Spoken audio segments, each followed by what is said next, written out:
नमस्ते। आज हम एक बहुत ही दिलचस्प सफर पर निकलने वाले हैं, भारत के अंदर। हम देखेंगे कि कैसे एक ही देश में इतनी ज्यादा भौगोलिक विविधता है, मतलब इतने अलग-अलग तरह के लैंडस्केप्स एक साथ मौजूद हैं। तो सवाल यही उठता है ना कि आखिर एक ही देश के अंदर इतने ऊंचे ऊंचे पहाड़, इतने बड़े बड़े मैदान, पुराने पठार, फिर एक गर्म रेगिस्तान, इतनी लंबी कोस्टलाइन और खूबसूरत द्वीप समूह, ये सब एक साथ कैसे हो सकते हैं? बस यही सवाल हमें भारत के अलग अलग भूदृश्यों को समझने के लिए एक तरह से रास्ता दिखाता है। तो चलिए इसको थोड़ा और गहराई से समझते हैं। देखिए, इसे आसान बनाने के लिए भारत के भौतिक भूगोल को मोटे तौर पर इन 6 बड़े हिस्सों में बांटा गया है, और यही हमारी आज की यात्रा का, आप कह सकते हैं, एक रोड मैप होगा। तो आइए एक एक करके इन सभी को देखते हैं। तो हमारी यात्रा शुरू होती है भारत के सिर से, यानी उत्तर से, हिमालय के साथ। ये सिर्फ पत्थर और बर्फ के पहाड़ नहीं हैं, ये तो इस पूरे उपमहाद्वीप की पहचान है, एक ऐसी विशाल दीवार की तरह जो उत्तर में खड़ी है। अब ये जो नक्शा है, इसमें सबसे दिलचस्प बात है इनका फैलाव। जरा ध्यान से देखिए, ये पहाड़ पश्चिम से लेकर पूर्व तक एक आर्क, मतलब एक चाप की तरह फैले हुए हैं। और एक और मजेदार बात यह है कि भूवैज्ञानिक तौर पर ये दुनिया के सबसे नए पहाड़ों में से हैं। इन्हें मोड़दार पर्वत या फोल्ड माउंटेन्स भी कहते हैं। अच्छा, हिमालय की जो बनावट है वो काफी कॉम्प्लेक्स है, लेकिन इसे समझने का एक आसान तरीका है इसे 3 पैरेलल रेंजेस में देखना। सबसे ऊपर, मतलब सबसे उत्तर में है महान हिमालय, जिसे हिमाद्री भी कहते हैं। यहीं पर माउंट एवरेस्ट जैसी दुनिया की सबसे ऊंची चोटियां हैं। फिर बीच में आता है लघु हिमालय, यानी हिमाचल। ये वही इलाका है जो अपने खूबसूरत हिल स्टेशंस के लिए जाना जाता है। और सबसे आखिर में दक्षिण की तरफ है बाह्य हिमालय, यानी शिवालिक, जो इन तीनों में सबसे नई बनी हुई रेंज है। ठीक है, तो अब हम पहाड़ों से नीचे उतरते हैं और बात करते हैं उन विशाल मैदानों की, जो असल में इन्हीं पहाड़ों की देन है। ये नदियां जो हिमालय से निकलती हैं, उन्होंने ही इन मैदानों को बनाया है। और यही वो इलाका है जो सदियों से भारत का फर्टाइल हार्टलैंड रहा है, जहां घनी आबादी और खेतीबाड़ी होती आई है। तो ये मैदान बने कैसे? असल में ये हिमालय की नदियों का दिया हुआ एक तोहफा है। लाखों सालों से ये नदियां पहाड़ों से बहकर अपने साथ जो उपजाऊ मिट्टी, जिसे जलोढ़ मिट्टी या एलुवियल सॉइल कहते हैं, लाती रहीं। उसी के जमा होने से ये विशाल मैदान तैयार हुए। लेकिन रुकिए, ये पूरे मैदान एक जैसे नहीं हैं, इनमें भी वैरायटी है। जैसे जैसे नदियां पहाड़ों से नीचे की तरफ आती हैं, वो अलग अलग साइज के कण जमा करती हैं, और इसी वजह से इन मैदानों में ऊपर से नीचे की तरफ 4 अलग अलग पट्टियां या बेल्ट्स बन जाती हैं। इसे एक क्रम में समझते हैं। सबसे पहले शिवालिक की तलहटी में आता है भाभर। ये कंकड़ पत्थरों वाला इलाका है, इतना पोरस कि नदियां यहां आकर जमीन के नीचे गायब सी हो जाती हैं। फिर इसके ठीक नीचे है तराई। ये एक दलदली इलाका है जहां वो गायब हुई नदियां फिर से सतह पर आ जाती हैं। इसके बाद आता है भांगर। ये पुरानी जलोढ़ मिट्टी का इलाका है जो नदी से थोड़ा दूर होता है। और आखिर में नदी के ठीक पास वाला इलाका है खादर।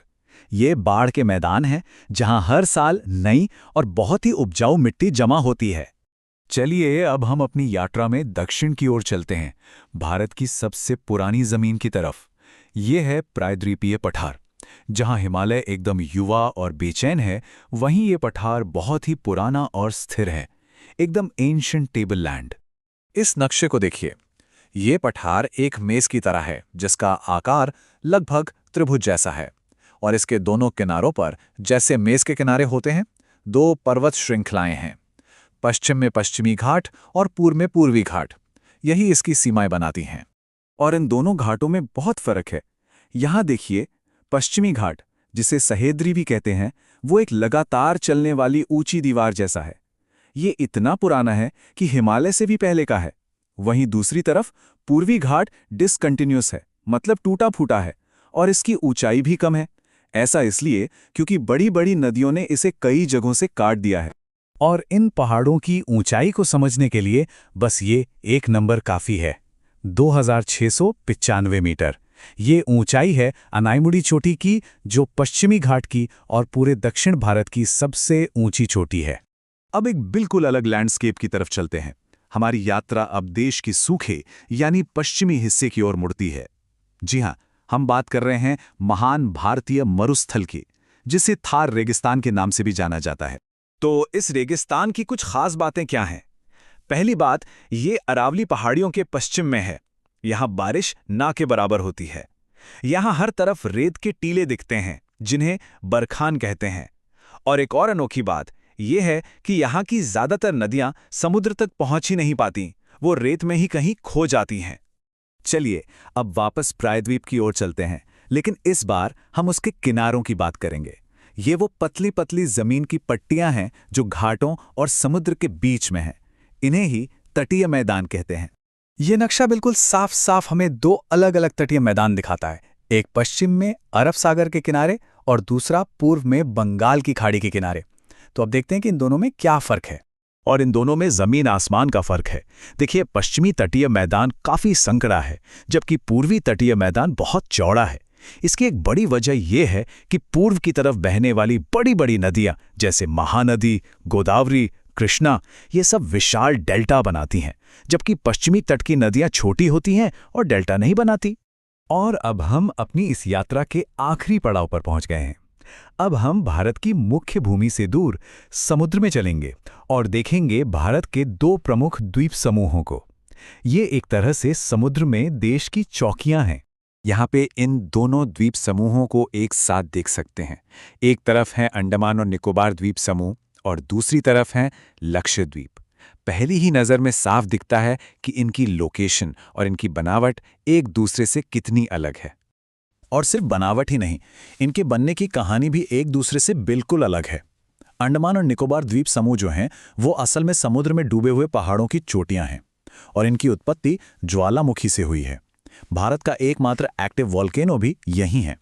वहीं दूसरी ओर लक्षद्वीप का निर्माण मूंगे की चट्टानों से हुआ है, जिन्हें हम कोरल या प्रवाल कहते हैं। इसीलिए ये द्वीप छोटे और ज्यादातर समतल हैं।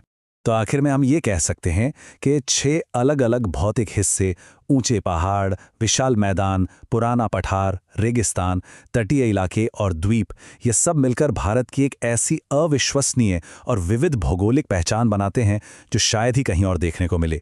और हम अपनी बात इस एक सवाल के साथ खत्म करते हैं कि इस अविश्वसनीय भौगोलिक विविधता ने भारत की अनगिनत संस्कृतियों को कैसे आकार दिया होगा। जरा सोचिए,